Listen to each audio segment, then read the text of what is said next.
入戲院睇戲隨時包場，你估係 VIP 服務？其實係冇人睇。今年係中國電影近10年嚟最凍嘅一年，跌到要賣9.9蚊先至有人睇嘅地步。上半年總票房得173億，比舊年同期唔見咗百幾億，直情係腰斬。除咗疫情嗰2年，放映場次仲創咗歷史新高，7300幾萬場，但場均得5.8個人，有70%嘅場次入面坐嘅人2隻手數得晒。5月，黃渤加倪妮兩個一線演員管虎執導，投資傳聞過億，上映16日，票房385萬，連影帝片酬都唔夠比。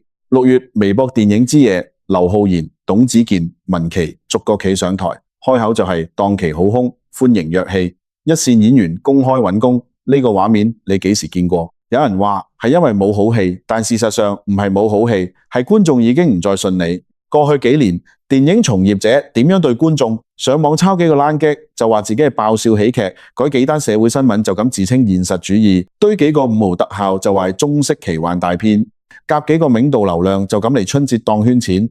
觀眾俾人呃咗咁耐，呢2年終於醒咗，管你係老戲骨定小鮮肉，管你情懷拉滿定誠意十足，管你熱搜淘榜定流量加持，唔睇就係唔睇。舊年仲有哪吒2勉強撐住場面，今年係徹底冧檔，難怪韓紅點樣喊話叫人走個面兒都冇用。觀眾上過嘅檔太多，個個都有記憶力，眼見叫破喉嚨都冇人理，終於有片方頂唔順。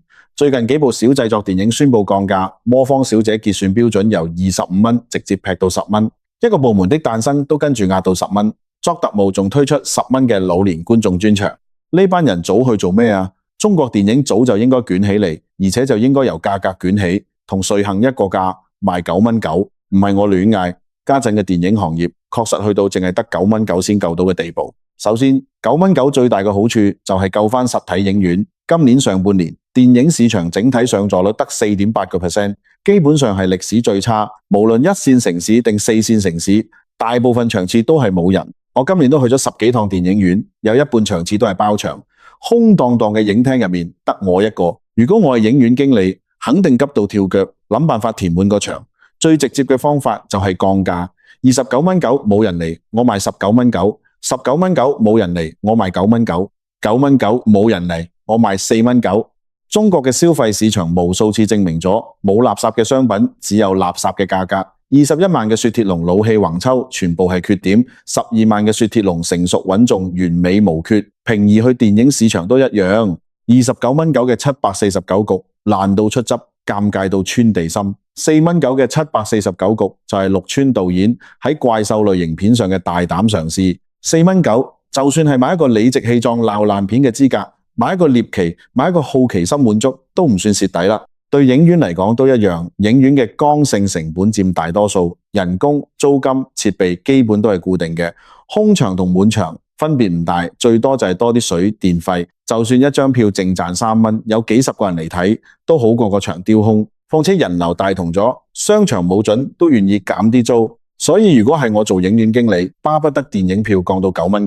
但問題係票價呢樣嘢唔完全係影院經理話事。眾所周知，中國電影行嘅分賬制，既然係分賬制，票價幾多就唔可以由任何一方自己話晒事，要大家商量。如果上座率高，票價貴，市道旺，嗰就冇乜好講。你好我好大家好，齊齊坐低分錢。但好似家陣咁，市道差，冇人睇，影院空蕩蕩，大家嘅利益就唔同晒。影院經理想降價填滿個場，片方唔會同意。如果真係賣9.9蚊，一張票分到手得3-4蚊，嗰啲3-4億投資嘅戲就要賣夠1億人次先回到本。1億人次係咩概念？過去5年觀影人次過億嘅戲得哪吒2、瘋狂動物城2、長津湖同你好李煥英4套。有幾多導演敢拍心口話，如果我套戲降到9.9蚊，都有呢幾位嘅國民度，至少作特務就肯定冇呢個能力。呢度就延伸出9.9蚊電影票嘅第二個好處，票價降咗先至打得到中國電影行業嘅泡沫。中國電影行業嘅泡沫實在太大啦，一套戲嘅製作費動不動就2-3億，冇10幾億票房根本回唔到本。3不5時就見到主創出嚟喊窮，眼濕濕話自己賣咗樓賣咗車嚟投資電影，10年磨一劍，使咗幾億搞出一套誠意之作，希望觀眾朋友走個面兒。但一套戲真係需要咁大投資咩？梗係唔係。首先，電影行業已經變成一個擊鼓傳花嘅資本遊戲，1億製作成本嘅戲，主控方可以按照1億5千萬嘅成本對外融資，假設出讓50%股份，就可以融到7500萬，基本上已經 cover 得七七八八，只要票房唔太差，盈利就係穩陣。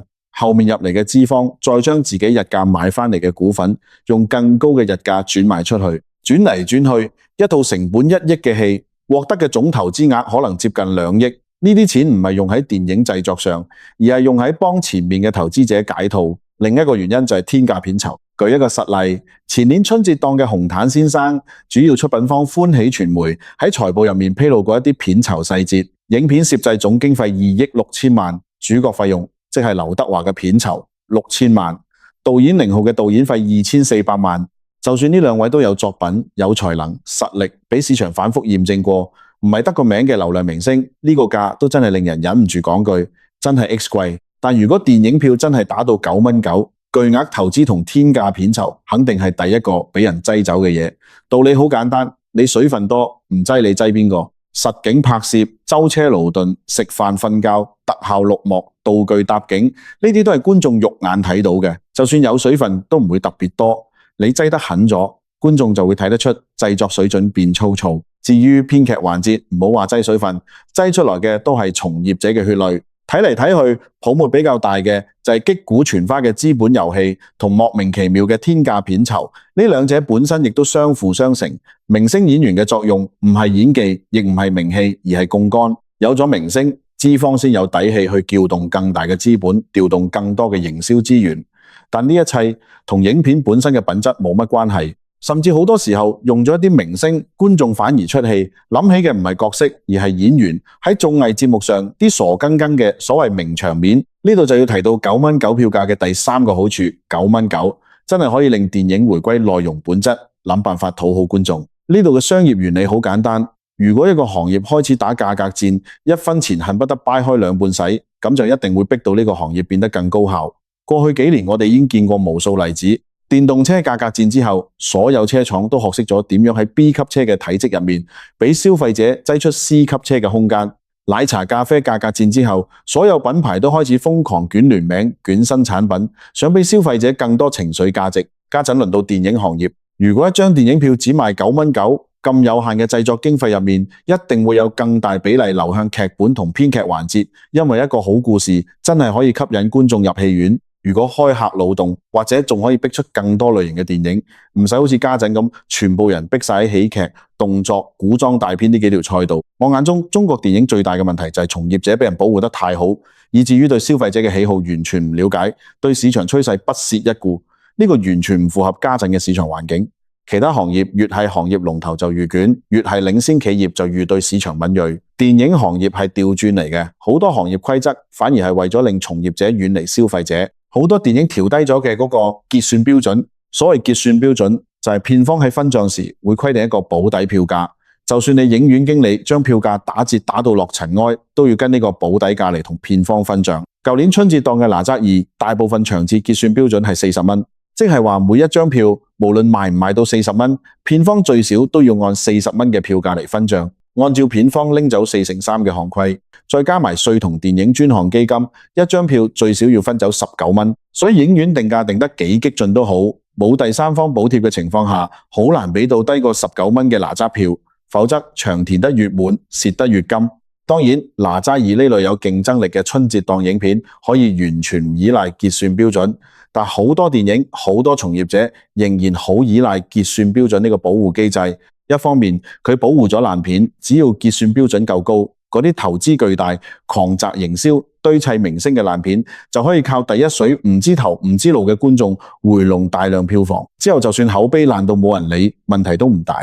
另一方面，佢亦保護咗電影從業者，有咗呢個保底，影院嘅生存壓力、市場嘅嚴峻形勢，就冇辦法以價格信號嘅方式傳到片方身上。本來應該同影院同舟共濟、共度難關嘅電影行業，就咁樣規避咗自己嘅責任。好似結算標準嘅機制仲有好多，例如保底發行，發行商提前向片方支付保底收益，等好多創作者唔使依靠市場，淨係要行家認可就回到本。再例如高日價並購加對賭，等好多創作者靠資本操作就賺到盤滿缽滿，再唔使挖空心思研究創作、研究觀眾喜好，呢個先係中國電影行業嘅終極症結。電影從業者實在太驚市場，佢哋唔敢俾自己嘅電影完全面向市場定價，亦唔敢承受市場劣評帶來嘅經濟損失。佢哋甚至唔想為影片嘅質量負責，所以創作嘅時候，佢哋會諗盡辦法將風險轉移出去，同時諗盡辦法為自己嘅電影增添確定性。例如選角嗰陣，優先考慮粉絲、人氣同觀眾緣，而唔係演技同角色適配性。再例如題材同類型上，淨係拍市場驗證過、觀眾熟悉嘅，所以觀眾睇嚟睇去就係雷佳音、陳騰、易烊千璽、賈玲同吳京排列組合，就係喜劇同動作片來回切換，就係西遊、封神、三國題材輪住上。到咗今年，電影市場蕭條成咁嘅樣，我覺得一啲都唔出奇。拍電影嘅人如果一啲風險都唔想承擔，咁所有風險就會落到消費者頭上。被爛片惡心到嘅風險，貴價睇爛片嘅經濟損失，仲有2個鐘嘅時間成本。如果呢啲全部要消費者承擔，咁我覺得電影行業俾中國觀眾拋棄係一件再合理不過嘅事。遊戲、短片、短劇、社交媒體排住隊想討好我嘅內容創作者，海了去！我做乜要冒咁大風險俾中國電影 PUA？ 引用吳京老師嘅原話，賤唔賤啊？所以話9.9雖然魔幻，但至少係個諗法。